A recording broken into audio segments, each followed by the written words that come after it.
Se acontecesse isso, era espancado. Ave Maria. Não, não chega a esse nível, não. A minha pisa é psicológica. O menino sabe. Prefiro a física. Mas eu gosto da psicológica. E você fica pensando naquilo o resto da sua vida. Nunca você esquece de mim. Isso não larga da cabeça. Eu gosto de penetrar assim no seu íntimo, assim, ó. Você vai morrer lembrando daquilo. Tem coisas que eu preferia ter levado um açoite do que Minha consciência é limpa, professor. Minha consciência é limpa. Ainda. É seu primeiro ano aqui, Agnes. Pois é. Isso mesmo, querida. Ainda é o seu primeiro. Relaxa. Cada um sabe uma coisinha que eu já plantei na cabecinha e no coração de vocês. Né? Eu não. Vamos lá, gente. A gente viu na última aula um pouquinho sobre o citoplasma. Tá certo? Assim, composição química. A gente viu assim a disposição do citoplasma, que ele é formado, os componentes e tal. Bem fácil. O citoplasma é bem fácil. Assim, o que vai dificultar um pouco é só a função de cada organela, que também não é difícil, não. Certo? Então, ó, só relembrando, o que são organelas são pequenos órgãos que desempenham funções vitais dentro da célula. Tá certo? Então, algumas organelas citoplasmáticas, elas vão ser de origem membranosa. Lembra quando a gente estava estudando a origem das células, que eu falei a vocês sobre duas teorias, que foi a teoria de endossimbiose, que deu origem às mitocôndrias e os cloroplastos, e o sistema endomembranar, que deu origem a outras organelas citoplasmáticas. Lembra quando eu estava falando isso? Eu lembro bem pouquinho. Pois, gente, vocês, se não lembram ou se está muito em dúvida ainda, dá uma olhada lá nos primeiros slides para vocês verem se vocês conseguem associar aí uma coisa com a outra. Mas as organelas, elas surgiram a partir de processos evolutivos da própria célula. Tá certo? Como vocês sabem, a célula, logo no início, ela era muito primitiva, tá? Até o seu metabolismo era muito primitivo, ela realizava fermentação. Veja, ela não realizava respiração, né? A célula vegetal ainda não se existia célula vegetal ainda, né, para realizar fotossíntese, tá? O que se existia ainda era uma célula primitiva que fazia fermentação e ponto, tá certo? Aí o que foi que aconteceu? A célula, com o passar do tempo, ela foi começando a dobrar-se, tá? A sua membrana foi começando a se dobrar, ficar toda dobradinha. Então vejam como é a disposição, ó, das organelas. Elas parecem um monte de dobras realmente, tá? Então isso aí é mais uma evidência que nos comprova de que todas essas organelas foram originadas a partir do processo de invaginação da membrana plasmática na origem das células, tá certo? Então, como organelas membranosas, né? A gente vai ter o retículo endoplasmático. A retículo endoplasmático pode ser rugoso ou liso. Mitocôndrias, sistema golgiense, lisossomos, peroxissomos, glioxissomos, cloroplastos e vacúolos. Mas, professor, cloroplastos e mitocôndrias também, certo? Eles também são organelas membranosas, certo? Agora, prestem muita atenção, eles não foram originados no processo endomembranar, tá? Na realidade, o que acontece aqui é que as mitocôndrias e cloroplastos, eles eram células pequenas, mas que tinham o seu metabolismo já bem desenvolvido, tá? Que de alguma forma elas foram englobadas por células maiores. Mas por que a gente fala que são membranárias? Porque elas possuem membrana própria. Tá certo? Por isso que a gente fala, é membranar porque ela tem membrana, possui membrana. Tá certo? As outras possuem, mas aí elas adquiriram isso de acordo com a membrana da própria célula. Tá? Então, é só um ponto aí para vocês não esquecerem. Mitocôndria e cloroplasto, a origem delas não foi dessa convencional. E sim foi a partir do englobamento. A gente já tinha visto isso. Tá certo, gente? Aí as únicas organelas, ou organoides, né, como vocês queiram chamar, organoides, organelas, orgânulos, é tudo a mesma coisa. Então, as únicas que não são membranares são os ribossomos, que são a base de RNA, e os centríolos, que são a base de proteínas e outras estruturas que quando a gente for estudar eles, a gente vai ver. Alguma dúvida? Não, né? Então, vejam. A primeira organela que a gente vai estudar é o retículo endoplasmático, tá certo? O retículo endoplasmático, ele vai ser dividido em dois. O retículo endoplasmático rugoso e o retículo endoplasmático liso. Vejam só. O núcleo, ele tá aqui no meio, tá vendo? Esse é o núcleo. E o retículo, gente, ele fica aderido, ó, justamente ao envoltório nuclear. Lembra bem. O que é que tem dentro do núcleo? Material genético. O que é que faz o núcleo existir? A membrana nuclear, né? O envoltório nuclear, ou carioteca, sinônimo, certo? É o que delimita o núcleo dentro da célula, guarda a informação genética e deixa a célula organizada. Beleza. Isso aí é uma coisa que vocês não têm que esquecer mais, tá? E aí, ó, o retículo endoplasmático rugoso, ele está aderido à carioteca. Justamente por quê? Porque o núcleo, né, ele precisa de proteínas, e essas proteínas, elas são produzidas através do retículo endoplasmático rugoso. Tá certo? Vejam que sempre...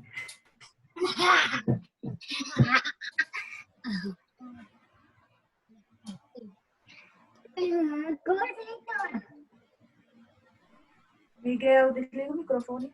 Não era Miguel, não. Era Não Miguel? era eu, não. Miguel Arthur Melo. Não, era outro, era Miguel Arthur. Não era Miguel, não. Então vamos lá.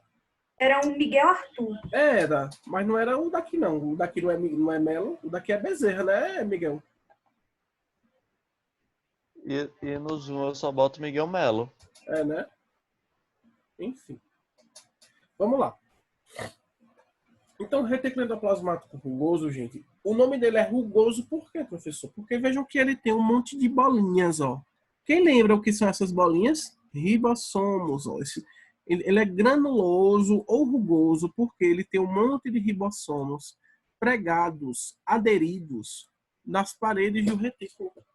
Tá certo? Por isso o nome, retículo endoplasmático rugoso. Já o retículo liso, esse aqui mais clarinho, ó, vejam que ele não tem. Tá? Então, retículo endoplasmático liso.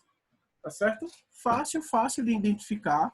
Lembrem sempre que eles sempre vão estar um associado ao outro. Então, eu nunca vou ter o retículo liso longe do retículo rugoso.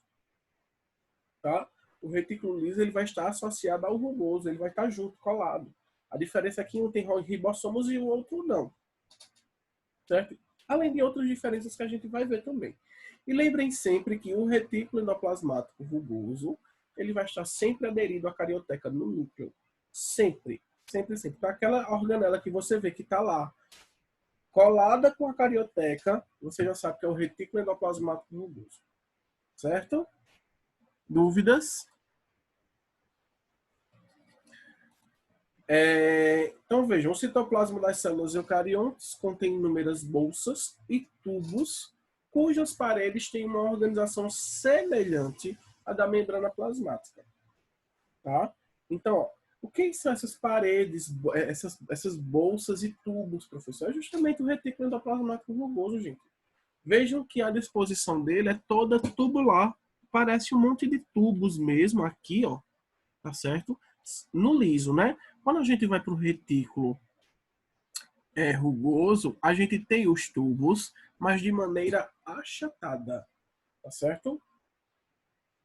De maneira achatada. Então, essa é uma diferença também, só que estrutural, desses dois componentes. Tá? Essas estruturas membranosas formam uma complexa rede de canais interligados, conhecida pelo nome de retículo endoplasmático. Professor, tá travando sua fala. O meu voltou? Pra mim. Pra mim tá normal. Então, se tá normal pro Acho que é o dela que ela resto, travou.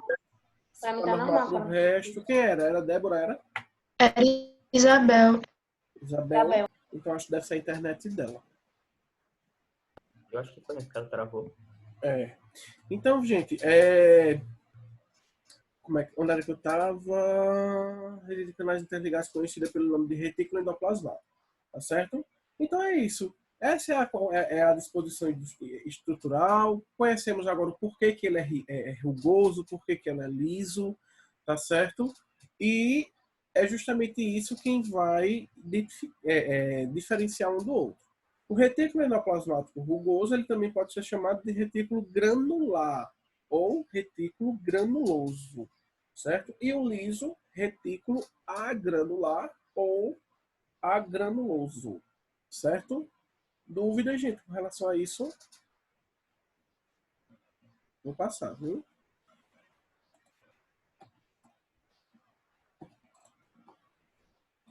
Bom, aqui o retículo endoplasmático rugoso, para que vocês vejam como ele é. Vejam que ele fica bem aderido no núcleo mesmo, certo? Vejam que ele tem bastante ribossomos, tá? Aderido às suas paredes também. E os túbulos, os sacos dele, né? As bolsas são achatadas. Esses compartimentos dele são achatados, tá certo? Então, retículo endoplasmático rugoso, também chamado de ergatoplasma, é uma palavra que não é muito comum, tá? Mas se por um acaso existir aí alguma questão, acho muito difícil vocês lembrarem. Mas é o retículo endoplasmático rugoso, tá certo? É formado por sacos achatados, cujas membranas têm aspecto verrugoso devido à presença de grânulos, os ribossomos aderidos à superfície, voltada para o citoplasma. Então, isso aqui é tudo que a gente realmente já falou. O retículo liso é formado por estruturas membranosas tubulares, já não são achatados, ó, tá certo? Está aderido ao retículo rugoso e não tem ribossomos aderidos às suas paredes externas, tá certo? Então, é como se fosse um degradê. A gente vai ter no retículo rugoso e ele vai se refazendo no retículo endoplasmático liso, ou seja, ele vai perdendo ribossomos até não ter mais. Aí é quando a gente vai ter o retículo liso, tá certo? Funções do retículo endoplasmático. Então vamos lá, porque são várias. Certo? O retículo endoplasmático atua como uma rede de distribuição de substâncias no interior da célula. Tá? Então a grande função deles, a gente vai ver que eles participam da produção de algumas substâncias, como eles fazem a distribuição dessas substâncias para a célula. Tá certo? Grandes funções. Mas a gente vai ver as funções específicas de cada um. Tá? No líquido existente dentro de suas bolsas e tubos, diversos tipos de substâncias se deslocam sem se misturar com o citoplasma. Tá? Então, a gente tem aí uma função, né, de transporte de substâncias, tá? Também. Só que essa não é a função principal dessa organela. Vocês vão ver essa organela mais como, por exemplo, produção de lipídios. Essa sim é uma função principal. Por quê, professor? Porque quem faz o transporte das substâncias nas células de verdade é o complexo de Golgi. Tá certo, gente? Então, o complexo de Golgi é outra organela que a gente vai ver, que ela é quem está responsável por fazer o transporte das células, ou das substâncias dentro da célula. O único transporte de substâncias que vai acontecer através do retículo endoplasmático é do retículo endoplasmático para o complexo de Golgi. É o único transporte. E o complexo de Golgi se encarrega de fazer o transporte para todos os lugares. Tá certo? Então, tem esse pontinho aí que vocês também não podem esquecer. Certo? Então, como funções específicas. Produção de lipídios. Né? Então, a produção de gordura e algumas estruturas é a base de lipídios. Uma importante função do retículo endoplasmático, porém liso, é a produção dos lipídios. Então, isso é uma função do retículo liso, certo? A lectina e o colesterol, por exemplo, os principais componentes lipídicos de todas as membranas celulares, são produzidos no retículo endoplasmático liso. Tá? Então, por exemplo, os fosfolipídios, que vão fazer parte ali da membrana plasmática da célula, produzida onde, professor? No retículo liso. Tá? O colesterol, que a gente tanto ouve falar, produzido aonde? No retículo liso. Hormônios como testosterona, né? Que são os hormônios esteroides, testosterona, estrógeno, tá? São a base de quê? São a base de colesterol, né, professor? Sim, então são produzidos aonde? Retículo liso, tá certo? Agora, óbvio, vejam, onde é que é produzido a testosterona? Nas gônadas, né, masculinas, nos testículos. Então, por exemplo, o retículo endoplasmático liso da célula do fígado vai produzir testosterona? Não. Entendeu? Então, cada célula ela vai ter algo específico para a produção de suas substâncias. Tá certo? Então, quem vai produzir, professor, a testosterona é o retículo endoplasmático liso das células do testículo. Tá certo? Das células das gônadas. Aí, cada órgão ele vai ter uma sua função específica. Tá certo? Agora, por exemplo, fosfolipídios estão presentes na membrana de todas as células. Aí todas as células vão produzir fosfolipídios. Certo? Isso aí é uma coisa que a gente não pode negar. Com relação a isso, tem alguma dúvida? Não, né? Passando. Desintoxicação é uma outra função específica do retículo liso também. Tá? Então, o retículo endoplasmático liso participa dos processos de desintoxicação do organismo. Nas células do fígado, vejam que agora a gente sai das células das gônadas e vai para a célula do fígado. Vocês sabem que o fígado, a grande função dele é metabolizar qualquer tipo de substância, tá? Então, na célula do fígado, o retículo endoplasmático liso absorve substâncias tóxicas, modifica essas substâncias, destrói elas, aquelas que ele não vai mais servir. Às vezes, quando há uma modificação de uma determinada substância, ela até serve para alguma coisa e a célula utiliza. Tá? Mas quando realmente não serve, então, essas toxinas elas são destruídas de modo a não causarem nenhum dano ao organismo. Tá certo? Então, por exemplo, uma droga, um álcool, tá? Sei lá, diga outra coisa aí, gente, um remédio, um medicamento, qualquer coisa, qualquer toxina, qualquer substância que vá intoxicar o meu corpo de alguma forma, certo? É metabolizada no fígado através do retículo endoplasmático liso das células do fígado. Tá certo? Então, essa desintoxicação acontece aí devido a essa estrutura celular. Tá? Armazenamento de substâncias é outra função específica aí dos dois retículos, tá? Tanto um como o outro realizam o armazenamento de substâncias. Dentro das bolsas do retículo liso, também pode haver armazenamento de substâncias, no rugoso também. Só que essas substâncias serão proteínas, enzimas, hormônios, qualquer substância que seja de natureza proteica, tá?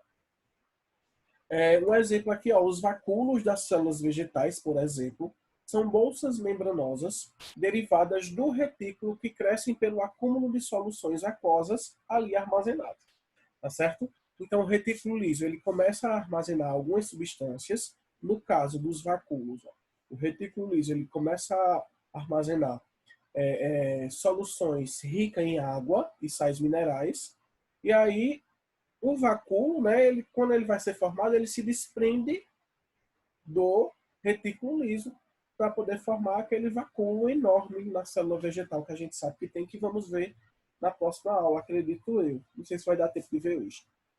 Tá certo? Então, o armazenamento de substâncias também, ó, é um processo aí do retículo endoplasmático liso e do rugoso também, só que no rugoso, substâncias proteicas. E a produção de proteínas é uma função também, certo? Porém, do retículo endoplasmático rugoso, tá? A produção de proteínas ela é específica para o retículo endoplasmático rugoso. Por quê? Porque as proteínas em si, elas são produzidas nos ribossomos. Como os ribossomos estão aderidos às paredes do retículo endoplasmático rugoso, essa também vai ser uma função dessa estrutura, do retículo endoplasmático rugoso. Certo? é responsável por boa parte da produção de proteínas da célula. Boa parte por quê, professor? Porque outras proteínas também são produzidas através dos ribossomos que estão livres do citoplasma celular, certo? As proteínas fabricadas nos ribossomos do retículo endoplasmático rugoso penetram nas bolsas e se deslocam em direção ao aparelho de Golgi. Então, como é que acontece isso? Então, o retículo endoplasmático rugoso, ele produz aquela proteína, tá? Deixa eu pegar um lápis aqui. Então, ele produz aquela proteína e aquela proteína ela fica aqui armazenada, ó, tá vendo? Ó? Ela fica aqui, armazenada, tá?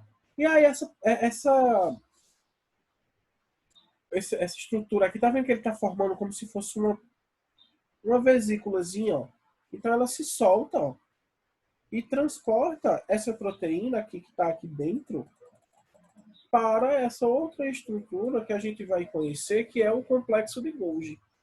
Tá certo? Aí aqui no complexo de Golgi, essa proteína será armazenada, essa proteína será maturada, né?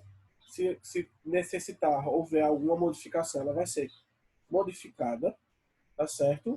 Ela vai ser empacotada novamente, tá? E ela vai ser transportada através de vesículas transportadoras também. Olha aqui, ó. Então vamos dizer que aqui é uma vesícula com uma proteína normal, uma proteína qualquer. Aí a célula precisa excretar essa proteína. Aí essa vesícula vem carreando, trazendo a proteína e excreta para fora da célula, tá? Então é mais ou menos assim que acontece o transporte de substâncias entre o retículo endoplasmático rugoso e o complexo de Golgi, tá certo? Lembrem bem que essas duas organelas, o retículo endoplasmático, tanto liso como rugoso, estão intimamente associadas ao complexo de Golgi, tá? Então, as proteínas fabricadas nos ribossomos penetram nas bolsas e se deslocam em direção ao aparelho de Golgi, passando pelos estreitos e tortuosos canais do retículo endoplasmático liso, até chegar ao complexo de Golgi. Alguma dúvida, gente, com relação a esse processo?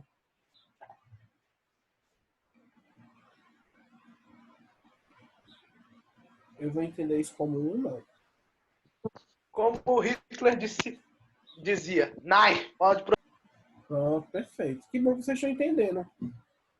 Às vezes isso aqui o pessoal não gosta muito desse conteúdo. É biologia. É.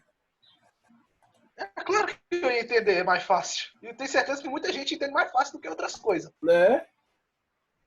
Então vamos lá. Só para finalizar bem rapidinho, ó.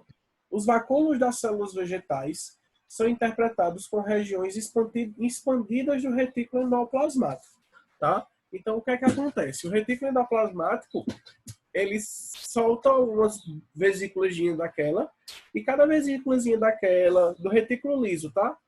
Trazendo líquidos, vão se juntando. Se juntando, se juntando, se juntando. Eles começam assim, pequenininhos, ó. Deixa eu pegar aqui o lápis de novo, ó. Eles começam assim, pequenininhos, tá vendo, ó? E eles vão se juntando, ó. Até formar um grande vacúolo dentro da célula vegetal. E aí esse vacúolo ele tem o quê? Ele tem nada mais nada menos do que líquido. Apenas líquido. Tá? E qual é a função desse vacúolo na célula vegetal, professor? É justamente controlar a entrada e a saída de água da célula, né? Controla o ritmo osmótico, tá? E armazena líquido para quando a célula precisar, né? Quando ela se encontrar em um momento aí de alerta, então a célula vai, a planta vai utilizar justamente esse líquido armazenado. Tá? Então é a grande função aí dos vacúolos na célula vegetal. Nas células, por exemplo, de alguns protozoários, também existem alguns vacúolos, né? É o que a gente chama de vacúolo pulsátil. O que é que acontece? Esses protozoários, o ambiente dele é água. Eles vivem em água, dentro da água, no mar, no lago, enfim. E aí, o que é que o vacúolo pulsátil faz? À medida que vai entrando água dentro desses protozoários, dessas células, o vacúolo ele vai pulsando e vai expulsando alguma quantidade de água também. Então, À medida que entra água, sai a água do vacúolo pulsátil. É como se fosse um coração pulsando. Por que isso vai acontecer, professor? Porque como aquela célula está em meio líquido, está literalmente em água, vai entrar água demais, certo? E poderia chegar o momento dessa célula estourar. Aí o vacúolo pulsátil ele realiza essa contração para retirar esse excesso de água e fazer a manutenção dessa célula. Certo? Finalizamos por hoje, menos de 1 minuto. Tchau, beijos. Amo vocês, espero que todo mundo tenha compreendido. Tchau. Tá certo? Beijos. Até quinta. Deixa eu tirar, não saiam não, deixa eu tirar uma foto aqui bem rápido para ver e fazer a chamada. Pronto, tchauzinho.